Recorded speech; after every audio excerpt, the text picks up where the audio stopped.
बताओ, ये तो सच है, जो सरकारी योजनाएं हैं, जो आवास मिल रहे हैं या दूसरी जो योजनाएं हैं या राशन मिल रहा है, उसमें तो कोई भेदभाव तो हो नहीं रहा। नहीं देखो, जैसा है वो तो सरकार की नीतियां होती हैं। सरकार की नीतियां, सरकार में उस कुर्सी पर जो बैठेगा वो सरकार की नीतियों को जनता तक पहुंचाएगा।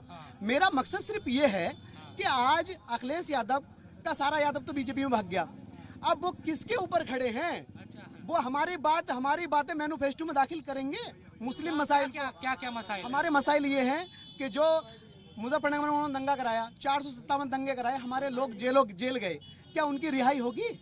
क्या आजम खान साहब जेल गए? अखिलेश यादव मुख्यमंत्री थे, घोटाले तो उनकी सरकार में हुए थे, जेल तो वो जाने चाहिए थे अखिलेश यादव, या उनके चच्चा जाने चाहिए थे? हमारे आजम खान की बलि क्यों चढ़ाई उन्होंने? आजम खान आप कह रहे हैं कि क्यों नहीं हुई?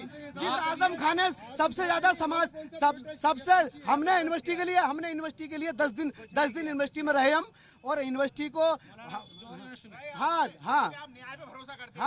दूसरी बात, आजम खान साहब निर्दोष हैं, हमें न्यायपालिका पूरा भरोसा है, वो बाहर आएंगे, निर्दोष है बिल्कुल। क्योंकि कब आएंगे? भारतीय जनता पार्टी की उसका अखिलेश यादव को 10 मिनट के लिए रोक लिया जाता तो हमारा नौजवान कहता है ये जवानी है कुर्बान अखिलेश भैया तेरे नाम। तो अखिलेश यादव से मैं ये पूछना चाहूंगा, ये हमारा जवान तो कुर्बानी, हमारे अपनी जवानी कुर्बान कर रहा है, आप हमारे लिए मैनिफेस्टो में क्या करोगे? ठीक है, तो बिलारी की जनता को आपने सुना, इनके जो मुद्दे हैं, हालांकि आरोप प्रत्यारोप भी हैं, और समाजवादी पार्टी हो या फिर बीजेपी हो एक दूसरे पर आरोप लगा रही है। सवाल इसी तरह से उठाए जा रहे हैं कि 2017 हो या 2012 हो, काम यहाँ नहीं किया गया।